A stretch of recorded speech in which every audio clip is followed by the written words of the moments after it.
C'est aujourd'hui, c'est la fête qui fait peur, j'ai nommé Halloween. C'est l'occasion de se déguiser en toutes sortes de créatures. Fantômes, loups-garous, sorcières, démons, squelettes, zombies ou vampires. C'est pas les choix qui manquent pour faire peur. Les clowns aussi, mais bon, c'est tabou. Mais connaissez-vous vraiment l'origine de ces créatures ? Numéro 1, les fantômes. D'après la définition, un fantôme est une apparition, une vision ou une illusion vue comme la manifestation d'une personne décédée. On les appelle revenants, spectres, ombres, poltergeist, ectoplasme. Ils peuvent hanter, posséder et effrayer. Depuis la nuit des temps, dans tous les coins du monde, un homme est composé d'un corps et d'un esprit. Lors de sa mort, le corps est alors sans vie. Et l'âme, elle, que devient-elle ? Viendra-t-elle nous dévorer dans notre sommeil ? Ou encore effleurer votre cou ? Avant de vous étrangler avec fureur. Côté cinéma, on parlera plutôt de Casper pour les plus sensibles, mais sinon, Amityville, Paranormal Activity, Le Cercle. Solution pour les terrassés ? Numéro 2, les loups-garous. Lycanthrope, c'est l'appellation utilisée pour définir un loup-garou. Un loup-garou peut se transformer complètement en loup, en créature mi-homme, mi-loup, ou en anthropomorphe. Généralement, la transformation a lieu lors de nuits de pleine lune jusqu'au lendemain matin. Mais elle peut également être révélée à tout moment grâce à un rituel volontaire.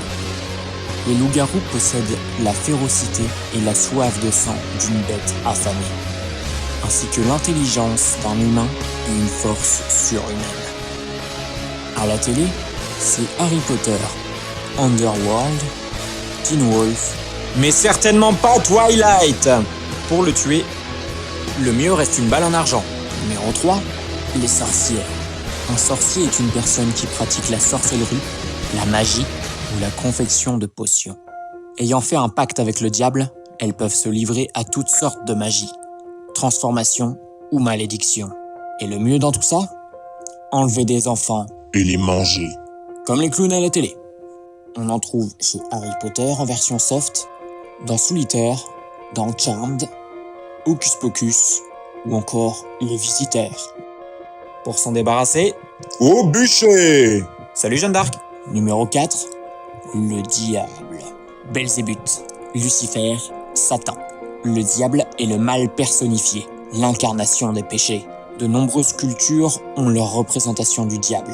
Anubis, seigneur de la nécropole en Égypte, Hadès, le dieu des enfers en Grèce, Satan chez les chrétiens. En adaptation, on le trouve dans Amityville, Ghost Rider, Le Dernier Exorciste. Pour le faire disparaître, une Bible et un symbole religieux. À noter qu'une Bible chrétienne sera inefficace contre Hadès. Numéro 5. Les squelettes. Un squelette est une charpente rigide servant de support pour muscles et organes. Lors de la décomposition du corps, ce qu'il reste le plus longtemps, ce sont les os.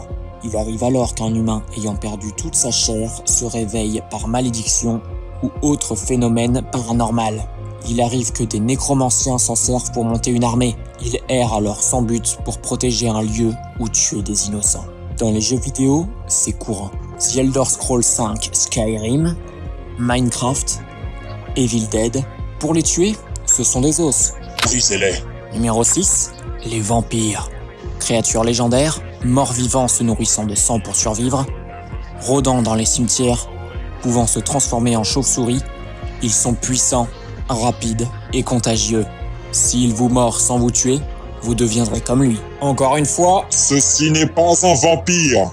ou alors un cousin très éloigné. En adaptation, nous avons donc Underworld, Buffy contre les vampires, et le plus connu, Dracula. Pour les éviter, il suffit de ne pas les inviter. Un vampire doit théoriquement ne pas entrer dans un lieu où il n'est pas convié. Sinon, vous avez l'ail, une croix, au mieux un pieu dans la poitrine ou une décapitation propre et simple. Numéro 7. Le meilleur pour la fin. Un zombie est une personne ayant perdu toute conscience et toute humanité, n'étant animée que par la faim. Que son origine soit d'un virus, par magie ou autre, De nombreuses histoires et fictions en parlent. Non, toi, ta gueule. En résumé, un zombie ne parle pas. Il grogne plus ou moins. Il se nourrit de chair vivante, humaine principalement. Il peut s'orienter grâce au son, aux odeurs et aux mouvements. Sa vue est très limitée. Il est plus ou moins rapide, en veille lorsque rien ne se passe, mais lorsque quelqu'un de vivant s'approche, il ne reste pas immobile bien longtemps. Il ne va pas bien physiquement, mordu, tranché ou simplement infecté. Suivant combien de temps il est dans cet état, il peut être pourri, moisi, en morceaux, titubant, rampant ou bien simplement fraîchement contaminé. Et prêt à vous bouffer. Un zombie est extrêmement contagieux. Attention aux ongles, dents et tout ce qui peut vous blesser. Un simple contact sanguin provoque la contamination. Une morsure, coupure, du sang projeté dans la bouche, dans les yeux, ou simplement un nécrophile non protégé. Ce n'est pas les adaptations qui manquent. Entre l'Armée des morts, La nuit des morts vivants, 28 jours et 28 semaines plus tard, l'excellente série The Walking Dead, Resident Evil au cinéma comme en jeu vidéo, Dead Rising, le mode zombie de Call of Duty, Lollipop Chainsaw ou en moins flippant, Minecraft. Pour les tuer, détruire leur cerveau pour couper tout système nerveux.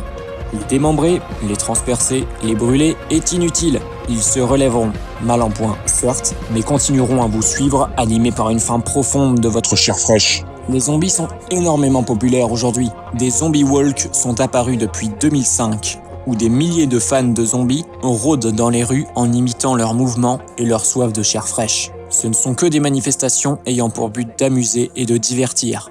Mais certaines personnes pensent malheureusement le contraire. Rest in peace, Zombie Walk de Lille. Si vous êtes vivant et non maudit, alors vous pouvez regarder mes anciennes vidéos sur les chats et les super-héros. Si vous êtes mort ou animé par une énergie paranormale, amusez-vous bien pour Halloween, c'est l'occasion de sortir en pleine rue sans se faire remarquer. En tout cas, merci d'avoir regardé cette vidéo. N'hésitez pas à l'aimer, à la partager sur vos sites préférés. Ça ne coûte rien, mais ça fait plaisir. Moi je vous dis à la prochaine, je vais préparer ma maison pour effrayer les enfants qui passeront devant. Et ceux qui restent, Je l'ai.